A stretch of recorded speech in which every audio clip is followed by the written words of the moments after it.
going to talk about some highlighting figures, such as the highest ever property value for an apartment sold in Dubai. Correct. Do you know, we were speaking about this off camera, Lewis, and I've got a point here. What I'm trying to get across to you is that if the community is good enough and the development is, then that will be a community within a community. How you've got DIFC, this will be one Za'abeel where they will have restaurants. If they've got 15 restaurants in that cantilever, UAE has announced the dream jobs for people to move to Dubai. What do you reckon the number one dream job was for people to come to Dubai was? Definitely not real estate. What do you reckon it was? Aviation. Very close. It's your old job, poet. So it's been a very exciting and unprecedented week in the Dubai real estate market. We're going to talk about some highlighting figures, such as the highest ever property value for an apartment sold in Dubai. Correct. Do you know, we were speaking about this off camera, Lewis, and I've got a point here. So obviously it was in the Bulgaria, it was it's called Lighthouse Development, and it was sold for 410 million dirhams. Yeah. Okay. Now that works out around 10,520 dirhams per square foot. Yeah. Okay. Following on from that, that was a 38,000 square foot unit. Following on from that, in Jumeirah Bay, there was a 3-bedroom that was actually the most. How many times are you going to say following on from that? And following on from that, I'd like to make it clear, by the way, on this podcast that I was going to highlight some facts about what's gone on in Dubai, and Mark shut me down after about 8 seconds. Because I know I won't get a word in edgeways, that's the problem. Are you joking me? You'll just go on and on and on. I've got all my points here, I've been ready. You've just come in and then just going to take over. Well, so it's my podcast today, not yours. Yeah, but if you stop and re-record this, you've spoke 80% of the time. Ask me a question. Carry on, alluding to that. Alluding to that, yeah. So there was a 3-bedroom that sold as well last week in Jumeirah Bay for 42.9 million dirhams. Yeah. Now that was actually the most expensive. 42.9? 42.9. For a 3-bed? Hear me out, yeah.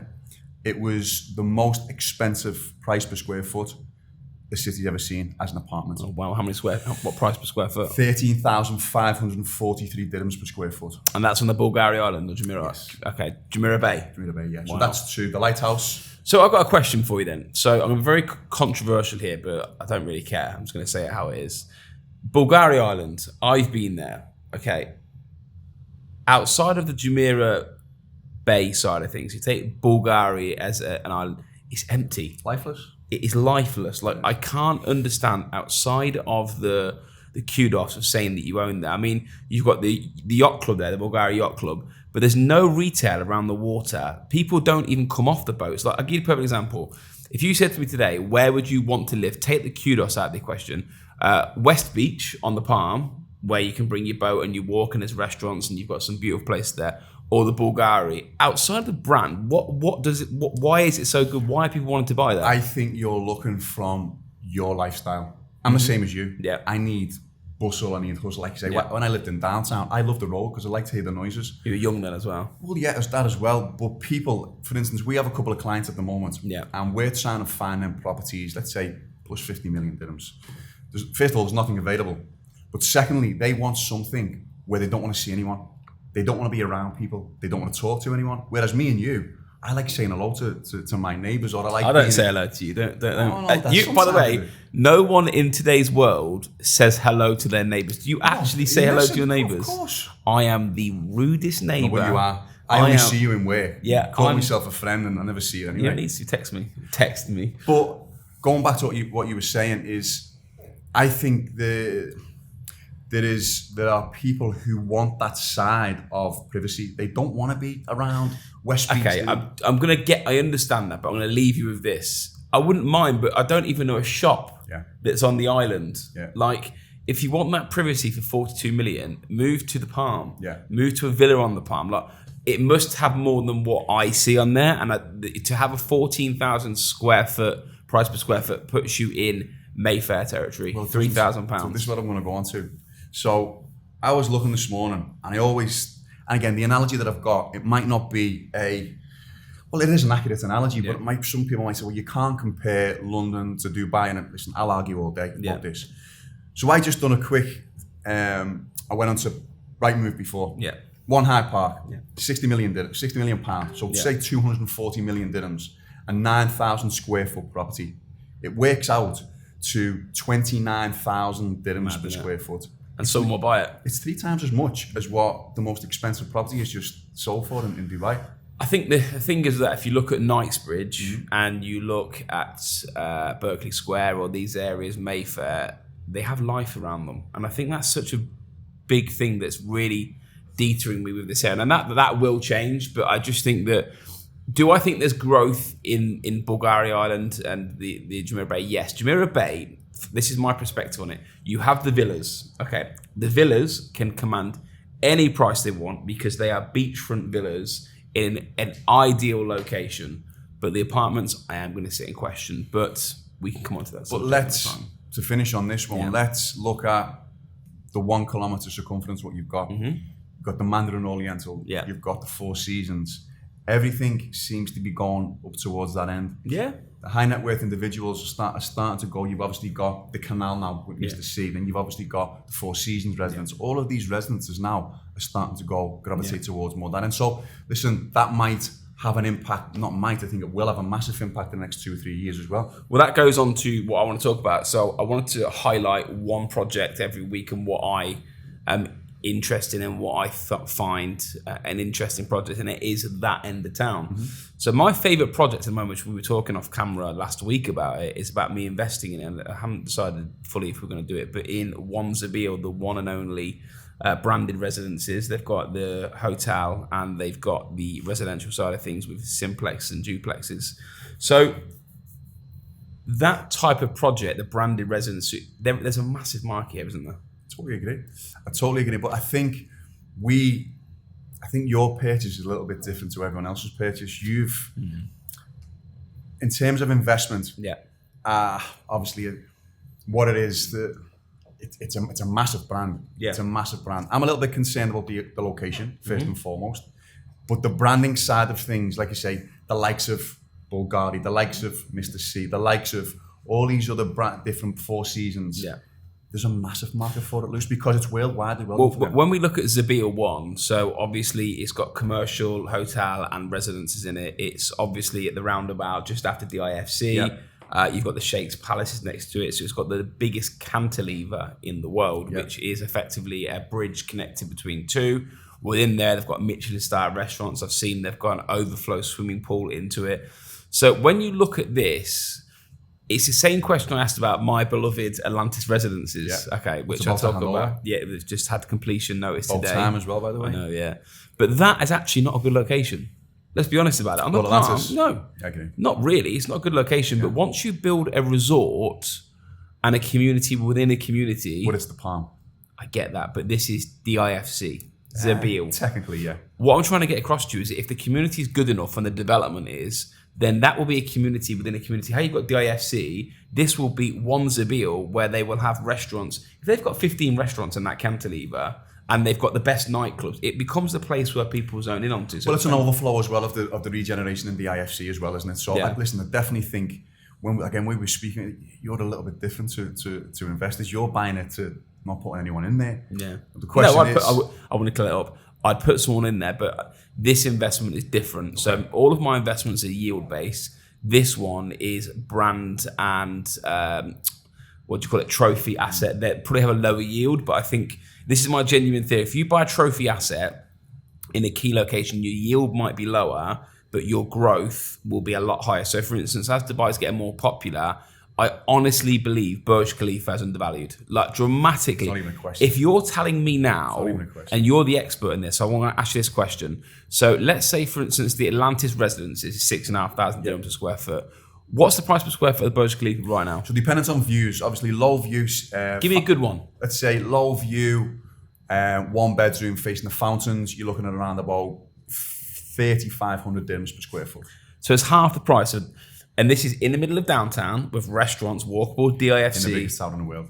This is what I'm saying to you. But going back to what we were saying before about the lighthouse in Bulgaria, Lewis, and the 3-bedroom that's sold in Jumeirah Bay, I'm sure the viewers watching, I think, they go over all ground all the time. Dubai is still undervalued. I don't care what anyone says. Royal Atlantis is still undervalued at 6,500 dirhams per square foot. Yeah. When you compare, again, I'll argue till I'm blue in the face, all major cities, Hong Kong, Singapore, London. Yeah. It's 3, 4, in some cases 5 times more than what we're seeing our most expensive apartments sell for. Dubai is a major city, and I just think we'll draw a line under that. I think we can agree. Okay, so next on things to talk about, UAE has announced the dream jobs for people to move to Dubai. What do you reckon the number one dream job was for people to come to Dubai was? It's definitely not real estate. What do you reckon it was? Aviation. Very close. It's your old job, poet. What was number one job? A poet, yeah.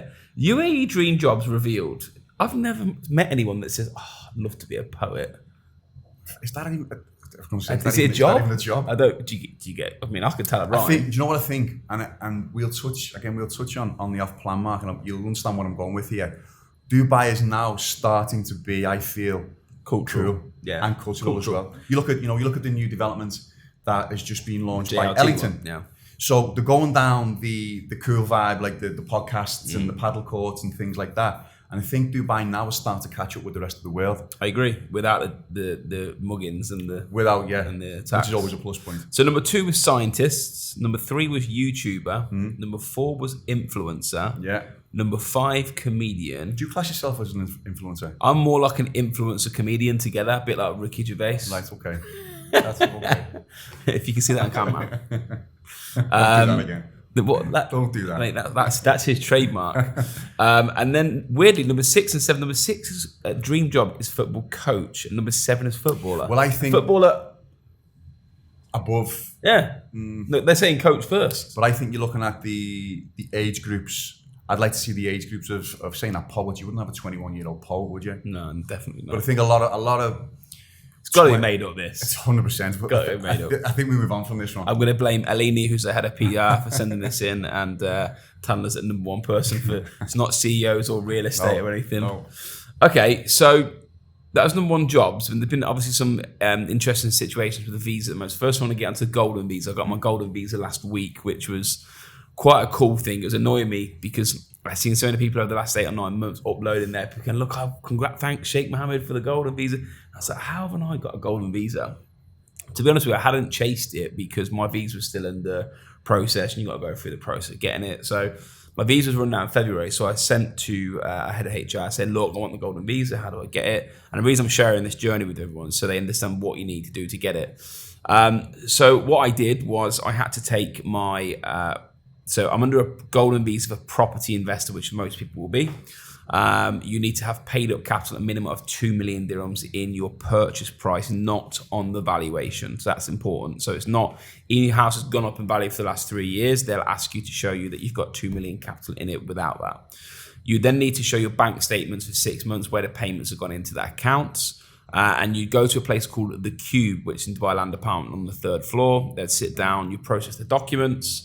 And then you get an automation, which is actually quite cool compared to some of the stuff that I've seen. As soon as you do it, it will tell you and automatically trigger an email to you when you go through the steps. So the steps are you start the process, you to upload the documents. It then goes to approval in the GDFRA, which is the GDFRA is the stamping government area. And then you've got to do your medical. So you do your medical on the same time you hand in, which is strange because normally you do it after. And then once the medical's done, you make sure you've not got HIV or anything like that lines. You then get the process 10 to 15 days later. So that cost me around 9,000 dirhams to get a property investor visa. And literally within 5 days after, I've managed to sponsor my 2 kids and my wife. They're all now 10-year visas. So I know when you started the process, I know you started maybe last year or 18 months ago and I gave up on it. Be bothered. But this time it seems to be a little bit more seamless. And I think, like you say, it was only 15, 20 days before you got it. I actually gave up on it because a bit like sometimes Dubai jumps the gun sometimes before they are ready to do it. And they announced the golden visa 18 months ago. And I remember it wasn't even a real process. They were like, can you show me your bank statements? And you properly send it and never heard anything back. And I was like, I'm sure I've just sent my bank statements. Why did you go for it?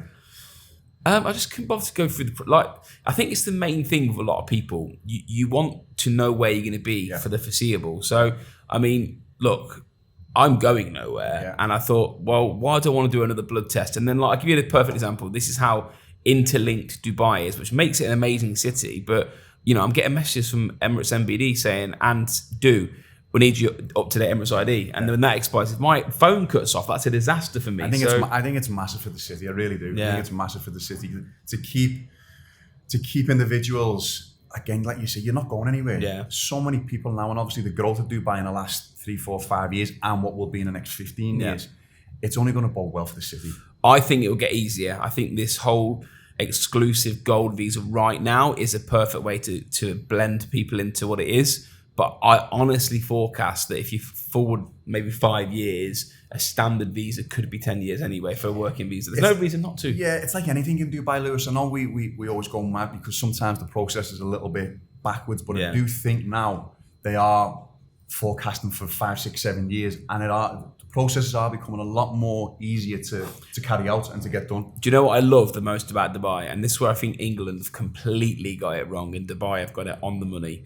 So, for instance, if I crashed my car now and I ran away, they'd have my plate number. Yeah. The plate number would be able to link to me. Yeah. But because it's the government, which is Dubai, they'll be able to see my blood type, how much money I've earned, how much I'm remitting. They can see where my DY bill is. They can see where it's logged to. They know my phone number. So, it's amazing because, go back to the UK. The UK is in so much trouble at the moment because they've got people from all around the world going there, which is no problem, but they don't know who's there and they don't know what they're doing. Like, you need to know who's contributing to the city. Where are they? Are they a danger? I'll give you the perfect example. Like, I went into, this a few months ago, I went into a community and I think I wasn't speeding or something happened. And the security guard obviously had my phone number. And then he passed it on to the security. And they were like, hi, how you doing? Is your number plate this one? Yeah. I said, it's got your phone number. This one, we're going to send you a letter. And I was like, yeah, cool, no problem. But how quick they can do that. I mean, if you go into a secure development now, they've actually got the cameras, like in Jumeirah Golf Estates, that linked to the police, which linked to the thingy. So for instance, if someone parks in front of your car, they can call you on your mobile number and email you and find out where you work, come and get you. I read something on this, it was actually yesterday, in fact, it was one of our colleagues who told me this. A guy had been, he is building at the moment, have you seen them robots in that were in Expo? That were going around and delivering pizzas. Yeah, I have seen them. Yeah. He was the founder of whatever company that is. Well, he works here now. No. I was going to say one of our colleagues' clients. So anyway, he's been commissioned now to do that across the city. Yeah. So it'll be if you're in wherever you live, and someone sees you and you've got a criminal record and they're trying to find you or whatever it may be, they can find who you are. It's what, the robot will knock on your door? I don't know how far away they are. I am here for you. You can go everywhere. I know, but going on from what you said, they are streets ahead of a lot of cities in my opinion. But that makes it the safe. This is one of the reasons it's the safest cities in the world. I give a perfect example again, and just digging a bit deeper into it. We had the Labour office in our office last week, and they come and do an inspection once every 6 months because of the size of business, how are we getting on and what we're doing. And he said to me, okay, cool, no problem. So running through the process, have you got Face ID on every person that comes in? Yeah, of course we do. It tracks the person when they come in. We legally have the obligation to do that. Every meeting room has cameras in. He's like, no problem, can you get me the log for every person that's come in? I was like, no problem. Sent it to him. I just sat there and thought, wow, like... It goes back to property prices. Yeah. What's the most important thing for you at the minute? You've got 2 kids. I've got 2 kids. Appreciation. And appreciation. Then safety. But security for our kids is it's priority. Appreciation first. Yeah, okay. Then safety. And then wives. Yeah, then wives. Yeah, okay. Okay, so the last thing I want to talk about here was 2 things. Is number 1, Aldar entering the Dubai property market. Yep. That for me could be the most underrated news in the market because the backing they have and their financial firepower is frightening. Bigger than Ema. Yeah. Bigger than Ema. By quite a stretch, I think. Well, and you look at these, the developers coming to market, Lewis. You look at Arada are making massive noises now. I think they built a couple of developments in Sharjah. Yeah, they're really big in Sharjah. Come to town in Jumeirah Golf Estates with a massive development there. But again, it's all positive signs, and we speak a lot of cabinet, but all these things, and whether it be a developer, whether it be investment, whether it be foreign investment, whether it be golden visas, there's nothing at this moment in time. I'm sure there is, and you can stop me here. There's nothing at the moment for me where I'm seeing any negativity. Nothing at all.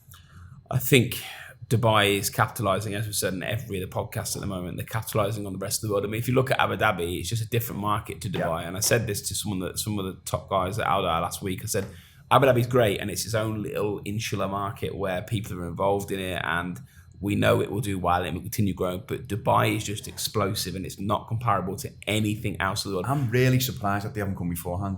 Do you know what I think the next biggest market is? honestly, Ras Al Khaimah. Yeah. Ras Al Khaimah. Just because of the gambling laws. The gambling laws, but if you've seen, they've just announced the Nobu Hotel in on Marjan Island. Yeah. They've obviously got the MGM going there, so they're trying to create their own little ecosystem where it could become the Vegas of the UAE. And if they pull that off, why do people come to Dubai? Yes, the weather's great, but to be honest with you, it's the entertainment and the lifestyle. And if they manage to create that with the beaches that they've got and everything else, that goes back to the branding as well, doesn't it? It's massive. Go back to the branding. Obviously, the people behind the brand will do their forecasting and so on and so forth. Imagine me and you at the weekend, you're going, what do you want to do? Oh, we can go to Ras Al Khaimah, we can stay in the MGM, go to Nobu at the weekend, go to XYZ. You're like, wow, like this is a cool place to be. It's true. So it'd be interesting because obviously they need to get people there. And the last thing to touch on is the Schengen visas. UAE residents residents traveling to the EU no longer need stamps on their passport. So the EU have approved a new strategy to move from the physical Schengen visa to allow application and digital stickers. Going forward, visa application will be processed through this single online platform. Additionally, members of the EU Parliament also want to make sure visa applications do not get refused, effectively make it more easier for people to travel. It's just ease. Like you said, you mentioned before, if you have a crash in your car, you've got an app on your phone that you can contact the police. You've got your Emirates ID at your fingertips. You've got everything that you need. It's like I don't carry a wallet anymore, but it's just making everything streamlined, seamless and easy for people coming into the country. And that is what Dubai is about. I think it's just trying to invite people to enjoy the future of what is coming for Dubai. And I think we've said it on the last podcast, taxes coming in, corporation tax, all this money coming back into the government. It's the first time the government has ever asked for money from the people. Yeah. And, you see their plans to make it more green and everything else. I think it's got a very exciting... That's the thing, Lush, but it's going to go back into the economy. 100%. That's the thing. 100%. Well, thank you very much for coming to watch and listen to me and Marc talk about everything real estate and news and visas and investments and wives as well. Wives, yeah. Big up the wives. Thank you very much. Cheers, guys. Thank you. Bye.